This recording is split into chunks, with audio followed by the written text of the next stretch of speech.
السلام علیکم ورحمۃ اللہ وبرکاتہ۔ ناظرین، ہم اللہ تعالیٰ کا نام لے کر اپنا درس و تدریس شروع کر رہے ہیں۔ اللہ تعالیٰ کی مدد ہمارے ساتھ ہوگی، انشاءاللہ زندگی کے ہر موڑ پہ ہم کامیاب ہوں گے۔ سبحان اللہ والحمد للہ لا الہ الا اللہ واللہ اکبر ولا حول ولا قوت الا باللہ العلی العظیم۔ اللہ پاک ہے، تمام تعریفیں اللہ تعالیٰ کے لیے ہے۔ نیکی کرنے کی توفیق اور گناہ سے بچنے کی طاقت اللہ تعالیٰ کی طرف سے ہے۔ اللہ بے نیاز ہے اور عظمت والا ہے۔ تو ناظرین، اب میں آپ کے سامنے قرآن پاک کی سورۃ بقرہ اس کی آیت نمبر 90 کا ہی بقیہ حصہ شروع کر رہی ہوں، جنگ اور جلا وطنی۔ تو اب میں آپ کو قرآن پاک کی تلاوت، قرآن پاک کی آیات کا ترجمہ و تشریح شروع کرتی ہوں۔ اعوذ باللہ من الشیطان الرجیم، بسم اللہ الرحمن الرحیم۔ جنگ اور جلا وطنی، اس عنوان کے تحت میں آپ کے سامنے اپنا بیان قلم بند کر رہی ہوں۔ تو ناظرین میرے ساتھ رہیں اور آیات کا ترجمہ تشریح سمجھیں اور عمل کرنے کی توفیق اللہ میاں دے سب کو، مجھے بھی آپ کو بھی انشاءاللہ۔ وَاقْتُلُوهُمْ حَيْثُ ثَقِفْتُمُوهُمْ، اور انہیں جس جگہ پاؤ مار ڈالو۔ فَأَخْرِجُوهُمْ مِنْ حَيْثُ أَخْرَجُوكُمْ، جہاں سے انہوں نے تم کو نکالا، تم انہیں نکالو۔ اور وَجَاءَكُمْ، اور جہاں سے انہوں نے تم کو نکالا ہے تم انہیں وہاں سے نکال دو۔ تو ناظرین، وَاقْتُلُوا اس کی تفسیر کچھ ایسے ہے، وَاقْتُلُوهُمْ انہیں مار ڈالو سے مراد یہ ہے کہ وہی لوگ ہیں جو لڑائی کے لیے نکلے ہوں۔ یہ حکم حالت جنگ کا ہے، ہر وقت کا نہیں۔ حَيْثُ ثَقِفْتُمُوهُمْ، جس جگہ انہیں پاؤ، یعنی ان کے ساتھ جنگ کرنے والوں اور قتل کرنے والوں کو جہاں کہیں پاؤ قتل کر دو۔ جب جنگ ہو رہی ہے تو ہاتھ نہ روکو۔ تو ناظرین، مِنْ حَيْثُ أَخْرَجُوهُمْ، جہاں سے انہوں نے تمہیں نکالا، یعنی مکہ سے کفار مشرکین نے تمہیں نکالا تھا۔ اس آیت میں قتال اور جہاد کا حکم دیا گیا ہے۔ اللہ تعالیٰ کی شریعت اور دین حق کے پابند تھے، یعنی اس لیے کہ مسلمان ہی تمام اقوام میں دین ابراہیمی کے نام لیوا تھے، اور وہ اللہ تعالیٰ کی شریعت اور دین حق کے پابند تھے۔ مسلمانوں نے اسے نئے سرے سے دین اسلام کا مرکز بنانا چاہا، لیکن کافر اور مشرکوں نے مسلمانوں کی مخالفت کی اور ان کے راستے میں روڑے اٹکائے، انہیں کلمہ حق کہنے سے روکا اور ان پر ظلم اور سختیاں کی، حتیٰ کہ مسلمانوں کو مکہ ہی سے نکال دیا گیا۔ تو ناظرین، ایک مسلمان کی ہستی انسانیت کا صحیح نمونہ ہے اور دین فطرت اسلام پر عمل پیرا ہے۔ وہ اپنے قول و فعل سے اخلاق حسنہ کا علم بردار ہے۔ کامل انسانیت کا نمونہ ہونے کی حیثیت سے اسے پوری آزادی سے زندہ رہنے کا حق ملنا چاہیے۔ اسلام نہ کسی کی آزادی چھینتا ہے، نہ اپنی آزادی پر قربان کر سکتا ہے، نہ کسی ایسے دستور، طریقے کا ارادہ نظام کو برداشت کر سکتا ہے جو امن سوز، باطل پرست، خدا دشمن اور شرافت و انسانیت کے لیے باعث تنگ ہے۔ ناظرین، اب میں آپ کے سامنے قرآن پاک کی سورۃ بقرہ اور اسی آیت کا کچھ حصہ ہے جو آپ کے سامنے پیش کروں گی۔ فتنہ قتلہ سے برتر ہے، یعنی فتنہ قتل سے برتر ہے۔ والفتنۃ اشد من القتل، تو ناظرین وہ فتنہ مار ڈالنے سے بھی زیادہ سخت ہے۔ اس کی تفسیر کچھ ایسے ہے، علاوہ یعنی امتحان کے معنی میں بھی بولا جاتا ہے فتنہ، آزمائش اور امتحان، تکلیف اور آزمائش اور امتحان کے معنی میں بھی بولا جاتا ہے۔ اس کے علاوہ اللہ کی راہ میں ایذا پہنچانے اور بدامنی، قتل و غارت گری اور بردستی اور زبردستی دین سے ہٹانے کے معنوں میں بھی آتا ہے، یہاں انہیں آخری معنوں میں استعمال کیا جاتا ہے یا استعمال ہوا ہے۔ تو ناظرین، اسلام ایک دین ہے جو انسان کو انسانیت، نیک اخلاق، سچائی اور انسانیت، نیکی، انصاف اور پرہیزگاری کی راہ دکھاتا ہے۔ اس لیے اس دین سے دشمنی کرنا گویا انسانیت سے دشمنی کرنا ہے، اور اس کا منکر ہونا زندگی کا منکر ہونا ہے۔ اسلام سے ہٹنے والا اپنی تباہی اور بربادی کو دعوت دیتا ہے، اس لیے الگ ہونے والا گویا موت کے منہ میں آ جاتا ہے۔ ہر وہ آدمی جو اسلام جیسی فطری دین سے لوگوں کو روکتا ہے وہ فتنہ پرور ہے، اور اگر وہ زندہ رہے گا تو دوسرے لوگوں کے اخلاق اور اعمال کو خراب کرے گا۔ اس لیے ایسے انسانیت دشمن طبقہ کا وجود ہر حالت میں ناقابل برداشت ہے۔ بہتر یہ ہے کہ اسے ختم کر دیا جائے تاکہ ایک بھیڑ سب کو گندا نہ کرے۔ اس کے یہ فتنہ پردازی پر امن و تبلیغ کی ماندانہ مخالف انسان کی فطری آزادی کو سلب کرنے کے مترادف ہے، اور یہ آخر کار دنیا کو فتنہ، فساد، کشت و خون اور فدیہ بد امنی کی طرف سے لے جا کر رہے گی۔ اس لیے بیشتر اس کے کہ وسیع پیمانے پر قتل و غارت اور خون ہو، بہتر یہی ہے کہ ابھی اس کی جڑ کاٹ دینی چاہیے۔ یہ بات بھی قابل غور ہے کہ گھروں سے نکال دینا، جلا وطن کر دینا یا قتل کر دینا اور بات کی بات ہے، اصل چیزیں تو یہ ہے کہ جس کے نتیجہ میں یہ چیزیں ظاہر ہوتی ہیں۔ اس لیے اخراج، جلا وطنی، قتل، خون کو روکنے کے لیے اس کی جڑ کو کاٹنے کی ضرورت ہے، اور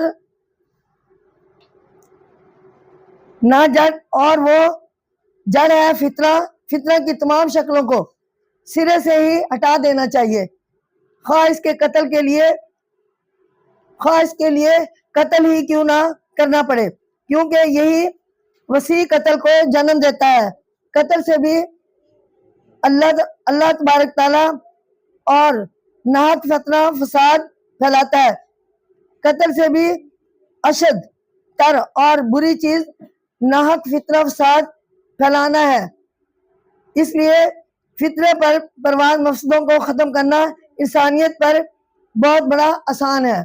تو ناظرین، اب میں آپ کے سامنے قرآن پاک کی آیت نمبر 192 اور 191 اور 192 یکے بعد دونوں آیات کا یکمشت ترجمہ و تفسیر پیش کروں گی۔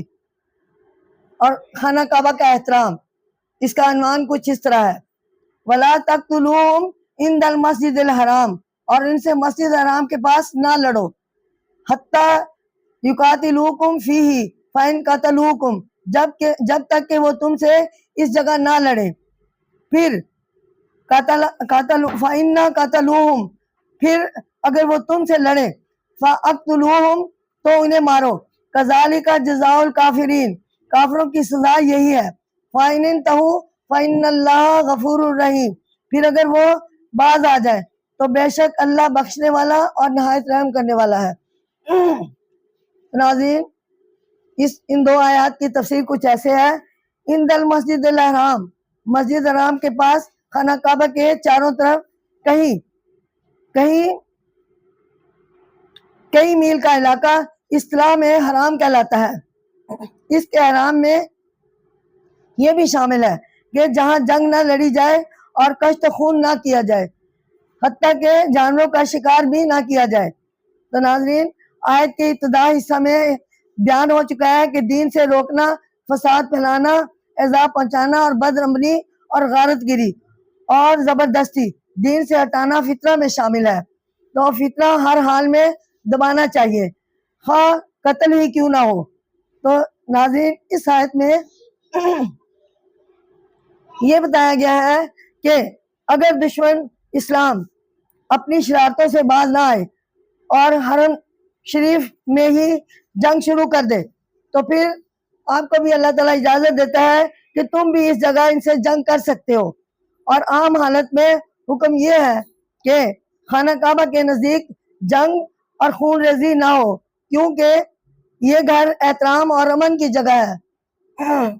لیکن فطرہ کو فرد کرنا اس قدر ضروری ہوا کہ وہ لڑائی کی لپیٹ میں آ سکتی ہے۔ امن کے دشمنوں کی سزا یہی ہے کہ انہیں ان کے وطنوں سے جلا وطن کیا جائے یا قتل کیا جائے، یا البتہ اگر وہ فتنہ و فساد سے باز آ جائے، بدکاری میں بد عملی سے توبہ کر لے اور اسلام کی پناہ میں آ جائے تو پھر تم ان پر تلوار نہ اٹھاؤ، بلکہ انہیں اپنا بھائی سمجھو، کیونکہ اللہ تعالیٰ توبہ کرنے والوں کے پچھلے گناہ بخش دیتا ہے۔ اس آیت سے ہمیں 3 باتیں نہایت ثابت ہوتی ہیں، اور نمبر 1، مسجد حرام ایک امن کی جگہ ہے، یہاں قتل اور خون ریزی اور جنگ نہیں کرنی چاہیے۔ نمبر 2، اگر یہاں حملہ ہو تو جوابی جنگ لڑی جا سکتی ہے۔ نمبر 3، قتال و جہاد اجتماعی فریضہ ہے، چنانچہ بار بار اور ہر جگہ جمع کے صیغہ میں ہی حکم دیا گیا ہے۔ ناظرین، اب میں آپ کے سامنے قرآن پاک کی سورۃ بقرہ اور اس کی آیت نمبر 193 کا ترجمہ و تفسیر بیان کرتی ہوں، اور عنوان اس کا کچھ ہے کہ قتال کی حد بندی۔ وَقَاتِلُوهُمْ حَتَّى لَا تَكُونَ فِتْنَةٌ، اور ان سے یہاں تک لڑو کہ فتنہ باقی نہ رہے۔ لا تکون فتنۃ، یعنی فتنہ باقی نہ رہے۔ وَيَكُونَ الدِّينُ لِلَّهِ، اور اللہ تعالیٰ کا دین ہی ہو جائے۔ فَإِنْ انْتَهُوا، پھر اگر وہ باز آ جائے، فَإِنْ انْتَهُوا، اگر وہ باز آ جائیں، فَلَا عُدْوَانَ، تو ظالموں کے سوا، إِلَّا عَلَى الظَّالِمِينَ، تو ظالموں کے سوا کسی پر زیادتی نہیں کی جائے۔ تو ناظرین، اس آیات کی تفسیر کچھ ایسے ہے کہ قاتلو فتنہ، ان سے لڑو، ان سے تمام کافر مراد ہو سکتے ہیں۔ الدین، یہ لفظ عربی میں جزا اور سزا یعنی بدلے کے معنی میں آتا ہے۔ قرآن حکیم میں یہ متعدد معنوں میں آیا ہے، مثلا بدلہ، طریق و فکر عمل، مذہب، اللہ تعالیٰ کی عبادت اور فرما برداری وغیرہ میں۔ اس آیت میں یہ حکم عام کر دیا گیا کہ تم فتنہ پرواز کافروں اور اسلام کے دشمنوں سے برابر جنگ کرتے رہو، حتیٰ کہ فتنہ و فساد ختم ہو جائے اور اللہ کا قانون غالب آ جائے یا غالب ہو جائے۔ کسی شخص میں اللہ کے قانون کی مخالفت اور دشمنی اور خلاف ورزی کی طاقت نہ رہے، اور اگر کوئی شخص اس کی توہین کرے تو اسے فوراً سزا مل جائے اللہ تعالیٰ کی طرف سے ہی۔ اسلام اس چیز کا خواہش مند ہے کہ اللہ کا قانون عام ہو، تمام دوسرے مذہب کے ماننے والے اطمینان سے اپنی اپنی جگہ زندگی بسر کر سکیں، عبادت گاہیں اور مذہبی مقامات بدکار لوگوں کی دست برداری سے محفوظ رہیں، اور اسلام کی راہ میں کوئی رکاوٹ پیدا نہ ہو سکے۔ صرف یہی ایک صورت ہے جس سے دنیا میں امن قائم ہو سکتا ہے، اور ورنہ فتنہ ہمیشہ سر اٹھاتا رہے گا اور لوگ کبھی چین سے زندگی بسر نہ کر سکیں گے۔ اس کے علاوہ اس کے لیے اسلام کے پاس 3 راہیں کھلی ہیں۔ نمبر 1، لوگوں کو اسلام قبول کرنے کی دعوت دیں۔ اگر وہ اسے مان لیں اور اللہ اور اس کے رسول صلی اللہ علیہ وآلہ وسلم اور یوم آخرت پر ایمان لے آئیں تو اللہ تعالیٰ ان کے گناہ بخش دے گا، اور وہ اسلامی معاشرہ میں مسلمانوں کے برابر حقوق پا لیں گے۔ تو ناظرین، دوسرا اس کا پوائنٹ یہ ہے کہ اگر لوگ اسلام قبول کرنے کو تیار نہ ہو، البتہ ان کی مخالفت سے باز آنے کا اقرار کر لیں، تو وہ ہوش سے اسلامی سلطنت میں رہیں۔ اس صورت میں ان کی حفاظت اور مسلمانوں کی ذمہ ہوگی۔ نمبر 3، اگر ان دونوں باتوں پر راضی نہ ہو اور وہ اللہ کے قانون کے خلاف ورزی کرتے رہیں، یعنی خود غرضی میں دیوانے ہو جائیں، تو پھر ان کا فیصلہ تلوار سے کیا جا سکتا ہے اور ان کی سزا قتل کے سوا اور کوئی نہیں۔ فتنہ، پرواز اور امن دشمن انسانوں کو کبھی معاف نہیں کیا جا سکتا۔ تو ناظرین، اسی آیات کا کچھ حصہ بقیہ جو آیات کی تفسیر آپ کے سامنے پیش کرتی ہوں۔ یعنی حرمت والے مہینے، کچھ مہینے ایسے ہوتے ہیں جو حرمت والے ہوتے ہیں، ان مہینوں میں قتل و غارت کرنا گناہ تصور کیا جاتا ہے، یعنی وہ احترام کے قابل ہوتے ہیں۔ الشہر الحرام بالشہر الحرام والحرمات، حرمت والا مہینہ حرمت والے مہینے کا بدلہ ہے، اور ادب قصاص ہے، یعنی رکھنے میں بدلہ ہے، اور ادب رکھنے میں بدلہ ہے۔ فمن اعتدی علیکم، پھر جس نے تم پر زیادتی کی، فمن اعتدی یعنی تم پر زیادتی کی، تو تم اس پر اتدو فاتدو یعنی فاتدو علیہ تم اس پر زیادتی کرو، بمثلی جیسے ما تدو علیکم جیسے اس نے تم پر زیادتی کی۔ تو ناظرین، ان آیات کی تفسیر کچھ ایسے ہے کہ الشہر الحرام، حرمت والا مہینہ، جاہلیت کے زمانے میں عرب کے مختلف قبیلے آپس میں ہمیشہ جنگ کرتے رہا کرتے تھے، لیکن یہ بات انہوں نے ٹھہرا لی تھی کہ سال میں 4 مہینے جنگ بند رہا کرے گی اور یہ زمانہ امن اور صلح کے ساتھ گزارا جائے گا۔ ان کے نزدیک ان 4 مہینوں کی پاکی اور بزرگی بہت مانی ہوئی تھی۔ وہ 4 مہینے یہ تھے، یعنی محرم، رجب، ذی القعد اور ذی الحج۔ تو ناظرین، ان آیات کا شان و نزول اور تاریخی پس منظر یوں بیان کیا جاتا ہے کہ رسول اکرم صلی اللہ علیہ وسلم چند صحابیوں کو ساتھ لے کر عمرہ کی غرض سے ذمی قدا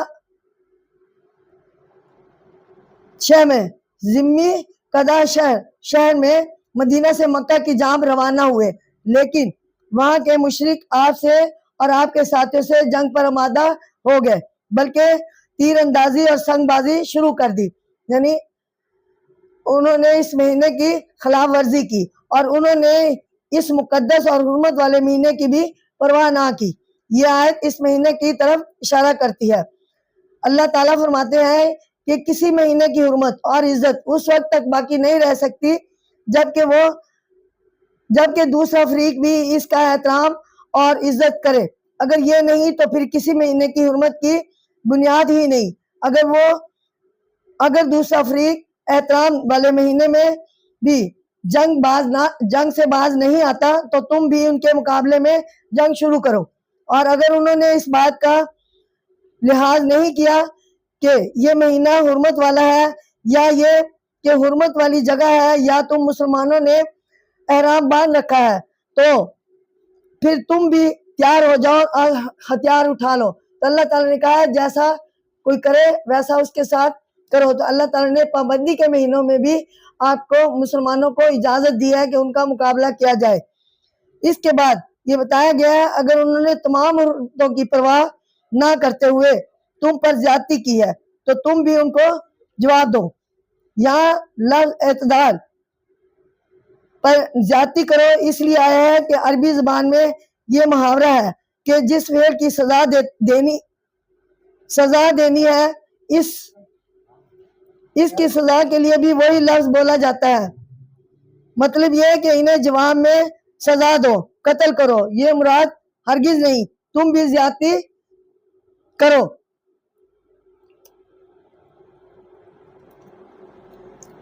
اور تم زیادتی میں پہل نہ کرو۔ تو ناظرین، اب میں آپ کے سامنے قرآن پاک کی سورۃ بقرہ اس کی آیت نمبر 194 پیش کروں گی، ترجمہ بھی تفسیر، اور عنوان اس کا ہے اللہ متقیوں کے ساتھ ہے۔